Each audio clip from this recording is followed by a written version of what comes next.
పైకి బానే ఉన్నా లోపల కత్తులు దూసుకుంటున్నారు ఆశావహులు. టికెట్ దక్కించుకునేందుకు తెగ లాబింగులు చేస్తున్నారు. దీంతో జూబ్లీహిల్స్ అభ్యర్థి ఎంపిక టీ కాంగ్రెస్ నాయకత్వానికి స్పెషల్ టాస్క్గా మారిపోయింది. అయితే ఇప్పటికే జూబ్లీహిల్స్ కాంగ్రెస్ అభ్యర్థి ఎవరో తేలిపోయిందట. దాదాపుగా ఖరారైపోయిందంటున్నారు కూడా సీఎం సన్నిహితులైతే. గవర్నర్ కోటాలో అజారుద్దీన్ను ఎమ్మెల్సీగా ప్రతిపాదించడంతో లెక్కలన్నీ మారిపోయాయట.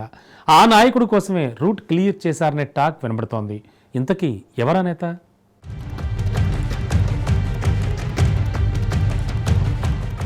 జూబ్లీహిల్స్ బైపోల్ పై గాంధీ భవన్ లో జోరుగా చర్చ జరుగుతోంది.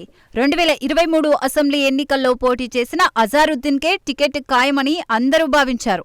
హస్తం హైకమాండ్ కూడా అలాంటి సిగ్నల్స్ ఇచ్చింది.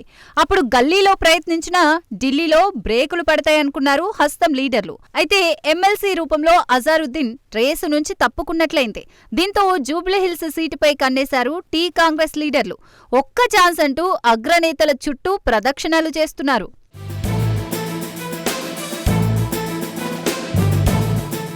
ఇక ఆశావాహులకు ఊహించని ట్విస్ట్ ఇస్తోంది రేవంత్ టీం. సీఎంకు సన్నిహితంగా ఉన్న వ్యక్తికే టికెట్ దక్కే ఛాన్స్ స్పష్టంగా కనిపిస్తోంది. ఇప్పటికే అనేక మంది నేతల పేర్లు తెరపైకి వస్తున్నాయి. సీటు కోసం నేతల మధ్య పోటీ రోజురోజుకు పెరుగుతోంది. అయితే అభ్యర్థి ఎంపికలో సీఎం మార్కు తప్పదంటున్నాయి గాంధీభవన్ వర్గాలు. జూబ్లీహిల్స్ టికెట్ కోరుకున్న లీడర్లలో ముందంజలో ఉన్నారు నవీన్ యాదవ్. గతంలో మజ్లీష్ పార్టీ నుంచి ఆయన బరిలో నిలిచారు. దివంగత మాగంటి గోపీనాథ్ పై పోటీ చేసి ఓటమి పాలయ్యారు. 2023 అసెంబ్లీ ఎన్నికల కంటే ముందు నవీన్ యాదవ్ కాంగ్రెస్ తీర్థం పుచ్చుకున్నారు. ఎలాగైనా టికెట్ దక్కించుకోవాలని శతవిధాలుగా ప్రయత్నం చేస్తున్నారు. ఒకవేళ పార్టీ టికెట్ దక్కకుంటే రెబల్గా పోటీ చేస్తారని ఆయన అభిమానులు చెబుతున్నారు.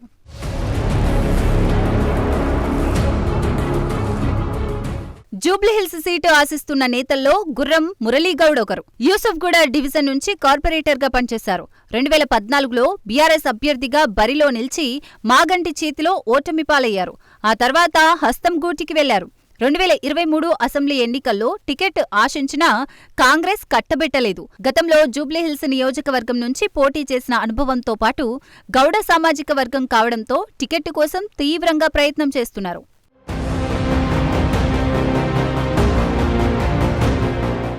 కాంగ్రెస్ టికెట్ ఆశిస్తున్న వారిలో అంజన్ కుమార్ యాదవ్ ఉన్నారు. పార్టీ కోసం అహర్నిశలు శ్రమిస్తున్నందున టికెట్ ఆశించే హక్కు తనకు ఉందన్నారు.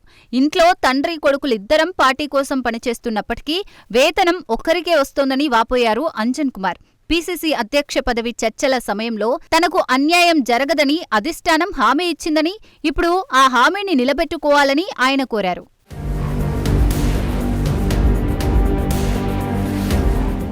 ఇక రెడ్డి సామాజిక వర్గం నుంచి డీసీసీ అధ్యక్షుడు రోహిన్ రెడ్డి, రహమత్ నగర్ కార్పొరేటర్ సిఎన్ రెడ్డి తమదైన శైలిలో ప్రయత్నాలు చేస్తున్నారు.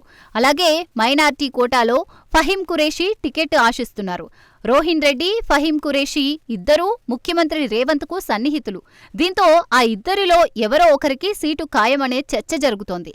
అయితే ఓసీ నేతకు టికెట్ దక్కకపోవచ్చంటున్నారు రాజకీయ విశ్లేషకులు. బీసీ సామాజిక వర్గంలో యాదవ లేదంటే గౌడ సామాజిక వర్గానికి చెందిన వ్యక్తికి సీటు రావచ్చంటున్నారు.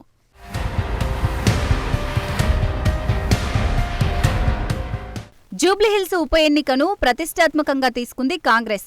బైపోల్లో హస్తం జెండా రెప్పరెప్పలాడేలా వ్యూహరచన చేస్తోంది. ఇప్పటికే 3 మంత్రులు పొన్నం ప్రభాకర్, తుమ్మల నాగేశ్వరరావు, వివేక్ వెంకటస్వామిలను ఇన్ఛార్జిగా నియమించింది. వీరితో పాటు డివిజన్ల వారీగా కార్పొరేషన్ చైర్మన్లను నియమించింది. ఎలాగైనా జూబ్లీహిల్స్ ఇలాకాలో విజయం సాధించాలని ఎప్పటికప్పుడు దిశానిర్దేశం చేస్తున్నారు సీఎం రేవంత్ రెడ్డి. కంటోన్మెంట్ తరహాలో తమ ఖాతాలో మరో సీటును కైవసం చేసుకోవాలని ఆయన భావిస్తున్నారు. అందుకే విజయం సాధించే రేసు గుర్రం కోసం అన్వేషిస్తోంది టీ కాంగ్రెస్ అధిష్టానం.